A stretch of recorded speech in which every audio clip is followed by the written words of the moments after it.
Why do we remember some games over others? Maybe it's to do with the game's mechanics. Something expansive, creative, and different compared to the rest, which just makes it so much fun to play. Maybe it's a unique art style that's recognizable and just pleasant to look at. Or perhaps it's the interactive and immersive storylines that the game presents to you that make you become too attached to the characters and their lives. Stories of survival, of grief, of loss, of triumph, and of victory. Truly epic moments that capture your imagination and pull you in. Well, only one game has really done all of this for me, and it's countless other players. But instead of the game following a predetermined storyline, it's a different adventure every time, with different people, different problems, and not even a guaranteed good ending. That game is RimWorld. A simple survival colony simulator that places you in control of a group of survivors on a hostile planet, and you have to carve your own path to ensure that your colony grows and prospers. All the while, the AI is throwing random events into the mix, making you adapt every step of the way, sometimes being rewarded with items or new colonists, but most of the time, throwing just about any spanner in the works it can. When we look at narratives in games today, it's usually always crafted for us and presented to us. But what happens when you essentially hand over the reins to the player instead, effectively leaving the narrative up to the player to decide what the best path lies ahead? How is it that we can become so attached to characters that we didn't even have a hand in making, that don't even have a predetermined fate decided by the game? In today's video, I'm going to take us through RimWorld, a game about survival, about choice, about morals, and above all else, storytelling. How is RimWorld one of the most powerful examples of player-driven narrative design in games, and what every story it tells can tell us about ourselves? When you first open RimWorld, you start by making the foundation of your colony. The game gives you a selection of scenarios to use as to how you ended up on this planet. Whether you crash landed as your ship was torn apart in orbit, your tribe was destroyed by blood machines, and you managed to escape, or perhaps you're just one single crazy explorer looking for adventure on this hostile planet. Each scenario sets your tech level and what you have as starting equipment and resources. So if you're crash landing, then you have access to rifles and metal to build with. But if you're only a tribe, you have clubs, spears, and some wood. Already, with this single choice, you're forming the basis of a storyline and how your colonists arrived on this planet, and perhaps give you some guidance on what your goal should be. Next, you choose your AI storyteller. The storyteller is essentially the game master of your playthrough. Depending on who you choose, it will provide events across your game that can either be a boon or a detriment to your colony. For example, a series of cargo pods crash nearby, giving you access to some resources or food, or a rival faction sends a raid to try and destroy your base, and you have to form a defense. Each storyteller has differing skill levels as to how they throw these events at you. Cassandra Classic is sort of your middle ground, so she's balanced and will try to slowly increase the curve of the challenge as your game progresses, but she'll still give you that breathing room following a bad event. Phoebe is more of a relaxed storyteller, giving you plenty of time to build up before each event and have a more peaceful time for the most part. And then there's Randy Random. As his text states, Randy doesn't follow the rules, and he will throw just about anything he wants at you, whenever he wants. He doesn't give you the time to work with, he doesn't care if you've just had 3 raids in a row, or a plague hit your colonists, he'll send whatever else your way. But this also works to your benefit too, as he can also send multiple good events for you at the same time. So it is truly a random experience. And even with these storyteller settings, you can fine-tune it with difficulty scalars too. From peaceful, where major threats are disabled, and you have more of a sandbox colony builder playthrough with a few minor challenges thrown in, all the way to losing is fun, where the game is just built to be unfair, and it will send huge threats and events at you with the idea that you aren't going to survive for very long. After you selected your storyteller, you then create the world, which lets you add and remove factions from the planet if you wish. From civil outposts of other survivors like yourself, which you can trade with, to savage tribes who only seek to destroy you and your colony. Once you generate the world, you're then presented an entire globe to choose a spot for you to start your game on. From ice caps, deserts, forests, jungles, or frozen tundras, there are so many things to consider when choosing your starting location. Is it mountainous? Is there a river? A coastline? Again, ever so slightly changing how your game will play out. Once you've chosen your spot to start with, you can then choose an ideology for your colonists to follow, and then you get to generate those colonists, who you'll be overseeing. The game by default is designed to be random, so the way you choose what skills and backgrounds your colonists have is simply by randomizing them. Of course, there are mods that let you choose specific skills and traits, but the best experience is randomizing them until you have a semblance of a balanced team. For this example, I decided to customize it a little bit and add myself to the starting 3. I'm 27 years old, I have a broad spectrum of skills I'm okay at, and for my backstory, my childhood I was a gifted burnout.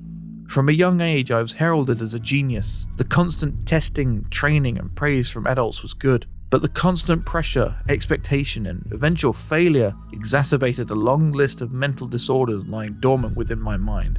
I still retain my training, but making use of it will be difficult for the rest of my life. Oh my god. +5 artistic, -3 social and +5 intellectual skills. Brilliant. So I'm an artistic and smart recluse with no real social skills. Well, I'd say that's fairly accurate so far.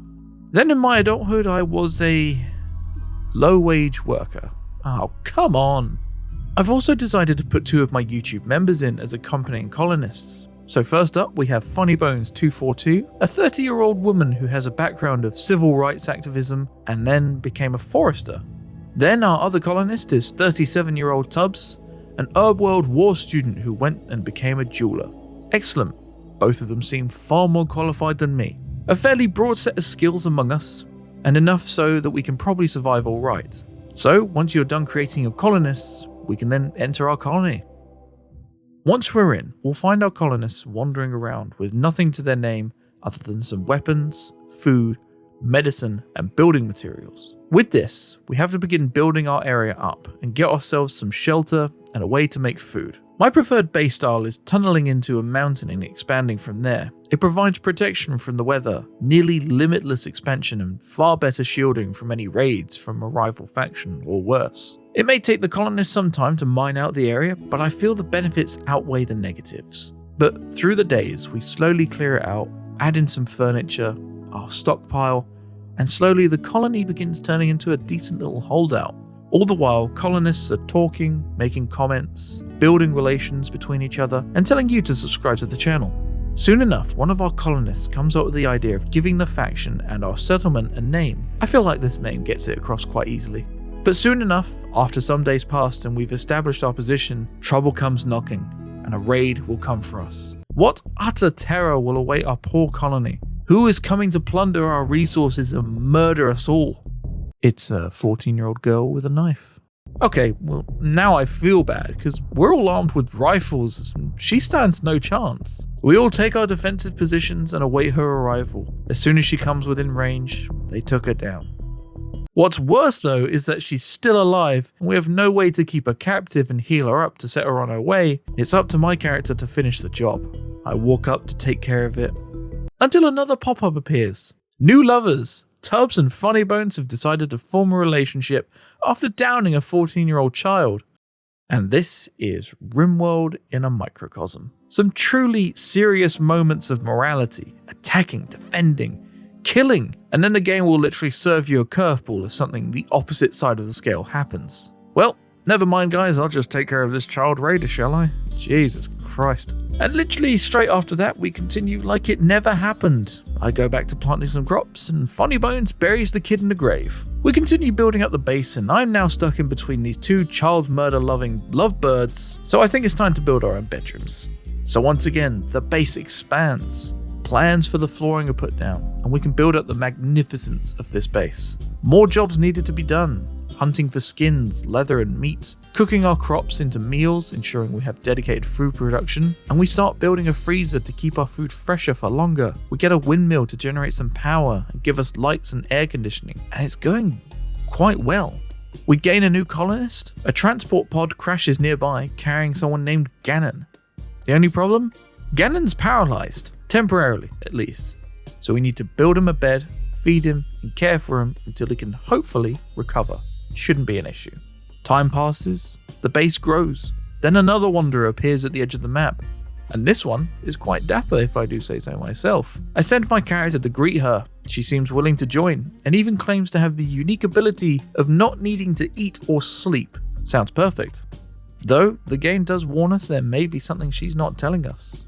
But hey, low maintenance, extra hands, I'll take it. We fend off a few small raids, gather supplies, build furniture, and start turning our little mountain home into a thriving colony. You start to care about these characters. You watch them laugh, bond, bicker, throw a party. You try and keep them happy, give them a good life. It's not just about survival anymore, it's living. And then we dig too deep. While expanding further into the mountain, we uncover something. Old walls, built long before we arrived. Curious, and maybe a bit overconfident, we crack them open. And that's when we realize we've made a terrible mistake. Once we break into this area, we know we've made that mistake. Mechanoids, lying dormant and now activated ready to kill. We try to fend them off, but they're too powerful. Fires start blazing. People are getting burnt. Poor Ganon, who's been lying in bed for days, takes a mechanoid shell to the face, setting him on fire and with no way to put himself out. Funny Bones is taken down with a series of shots, and the fire is just spreading out of control. At this stage, there's no hope. We're all burning, the colony is destroyed, rain starts pouring, and then a new wanderer arrives.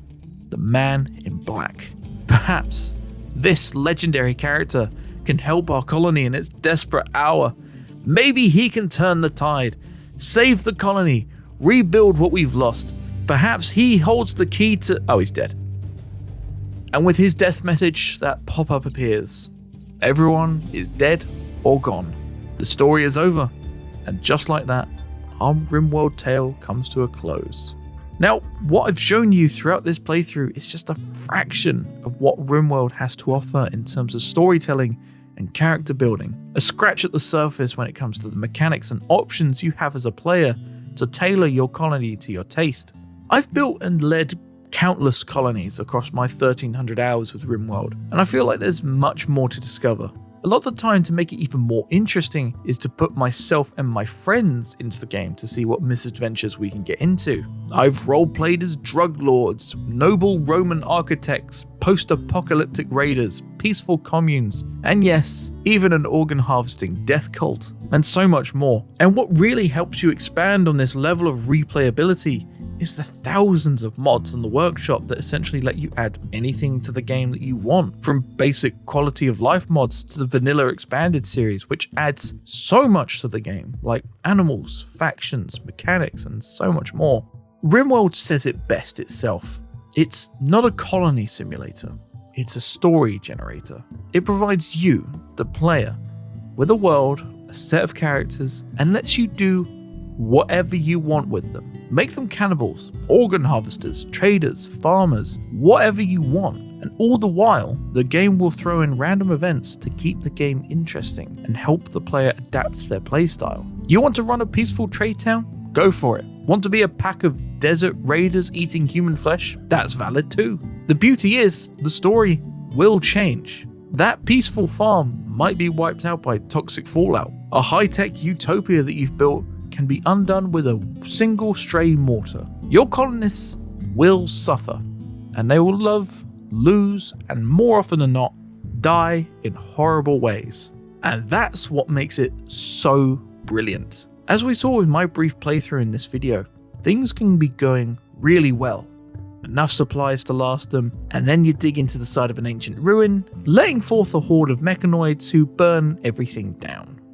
It's literally a light switch away from changing the entire plotline of a colony. Sometimes when you play a game, you do just want to follow a predetermined plotline with characters you know and love and events that throw things on its head. But sometimes you just love the absolute chaos that comes with a story driven by you. You pick a direction, but the game will throw roadblock, pitfall, and whatever else to make you divert, and potentially change up the whole idea you had in your head as to what this colony should be. Perhaps RimWorld is a bit like one of those choose your own adventure books, or maybe to some extent, a D&D campaign. Only the DM driving the events in the background is a complete psychopath.